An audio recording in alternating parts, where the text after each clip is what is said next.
বাড়ির কাজকর্ম এখনো শেষ হয়নি, এজন্য পুরো বাড়িটাই হচ্ছে একদম এলোমেলো হয়ে আছে। সো হ্যালো এভরিওয়ান, আসসালামু আলাইকুম। সবাই কেমন আছেন? আশা করি ভালো আছেন, আমিও ভালো আছি। কিছুদিন যাবত আগে স্যানিটারি কাজ করাইছে, স্যানিটারি কাজের শেষের পর আবার টাইলসের কাজ, আবার স্যানিটারি কাজ। তো ফাইনালি গতকালকে স্যানিটারি কাজ পুরোপুরি শেষ হওয়ার পরে হচ্ছে আপাতত ঘরের কাজ শেষ হয়েছে, এই জন্য বাইরের কাজটাও একটু গুছিয়ে নিছে। তো এলোমেলো হয়ে আছে পুরো বাড়িটা, তো ভাবলাম গুছিয়ে একটু ঝাড়ু দিয়ে নেই। সব ময়লা দিয়ে একদম ছড়ানো ছিটানো। মাটির বাড়িঘর সবসময় ঝাড়ু দিয়ে গোবর দিয়ে লেপে রাখলে দেখতে ভালো লাগে। তো বাড়িতে যেহেতু কাজকর্ম এখনো আছে, পুরোপুরি শেষ হয়নি, এই জন্য তেমন একটা লেপা পোছা হইতাছে না। ঝাড়ু না দিলেও তেমন একটা দেখতে ভালো লাগতেছিল না, এই জন্য ভাবতেছি আপাতত অন্তত ঝাড়ু দিয়ে ময়লাগুলো এক সাইডে চাপিয়ে রাখি। তো বাহিরেরও অনেক কাজকর্ম বাকি আছে, এগুলো শেষ হলে তারপরে হচ্ছে উঠানটা লেপতে হবে। আমাদের এই উঠানটা অনেক বড়, যেহেতু চারপাশে সবকিছু ছড়ানো ছিটানো, গোছানো হয়নি, এই জন্য দেখা যাইতেছে খুব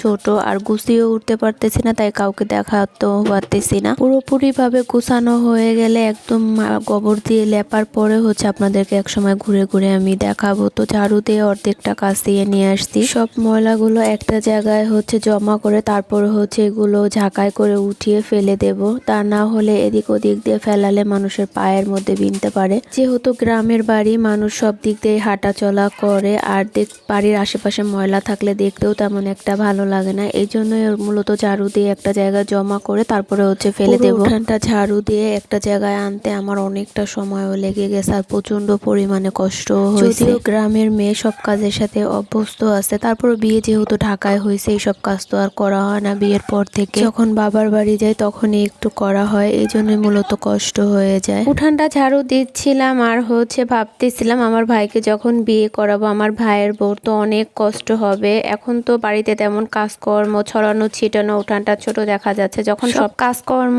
শেষ হওয়ার পর একদম গোছগাছ করার পর পুরো কমপ্লিট হয়ে গেলে তো পুরো বাড়িটা অনেক বড় দেখা যাবে, আর কাজকর্ম অনেক বেড়ে যাবে। যেহেতু পাকা বাড়ি ঘর, সব সময় গোছগাছ করে পুষে টুসে পরিষ্কার করে রাখতে হবে। বিল্ডিংটা তো এখনো কমপ্লিট করা হয়নি, এই জন্য কোনো কাঠের ফার্নিচারও কেনাও হয়নি। আগের যা ছিল সেগুলো দিয়েই হচ্ছে আপাতত আব্বা আম্মা থাকতেছে। কমপ্লিট হয়ে যাবার পর তো পুরো ফার্নিচার দিয়ে পুরো বিল্ডিংটাই হচ্ছে সাজানো হবে। তখন তো সবকিছু মুছে ঠুসে পরিষ্কার করে রাখতে হবে প্রতিদিন, এটা প্রতিদিন। তা না হলে যেহেতু গ্রামের বাড়ি একদম ধুলো ধুলো হয়ে যাবে। আমরা শহরে থাকি, তারপরেও তো আমাদের ফার্নিচারের উপরে প্রতিদিন না মুছলে সাদা সাদা একটা দাগ হয়ে যায়। আর গ্রামের বাড়ি তো কোনো কথাই নাই, আরো তো বেশিই হবে। কি আর করার, ভাইয়ের বউ কষ্ট হবে।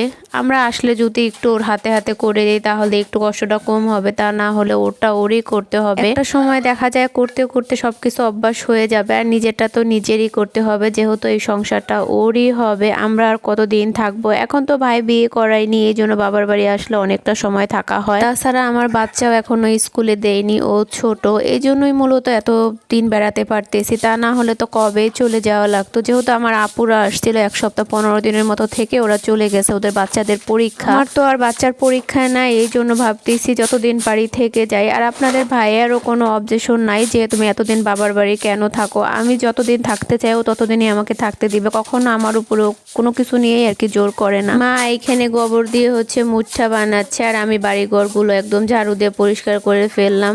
আমরা থাকলে মায়ের হাতে হাতে কাজ করলে মায়ের কষ্টটা একটু কমে যায়, তা না হলে একা একা অনেক কষ্ট হয়। এই সাইডে ভাঙা টিনগুলো রাখছে, এই জন্য এই সাইডটা ভালোভাবে ঝাড়ু দিতে পারতেছি না। যতটুকু পারতেছি সরিয়ে ঝাড়ু দিয়ে পরিষ্কার করে নিতেছি। পুরো বাড়িটা একদম জঙ্গল জঙ্গল হয়ে আছে, মানে বাড়িতে যেহেতু কাজ করতেছে এখনো। বাবা মা কোনো রকমের বিল্ডিং এর কাজটা কমপ্লিট করছে, চারপাশের যে কাজকর্মগুলো এগুলো কমপ্লিট করতে পারেনি। আমার ভাই আসার পরে হচ্ছে সবকিছু কমপ্লিট করতেছে। যতটুকু কাজ আর কি ও আসার পরে করার কথা ছিল, তো সব কাজই আর কি একটা একটা করে করে নিচ্ছে। তো ঘরের কাজগুলো শেষ হয়েছে, এখন বাহিরেরও কিছু কাজ শেষ হয়েছে, আর বাদ বাকি যা আছে অতটুকু করলেই হচ্ছে আপাততর জন্য সব কাজ অফ থাকবে।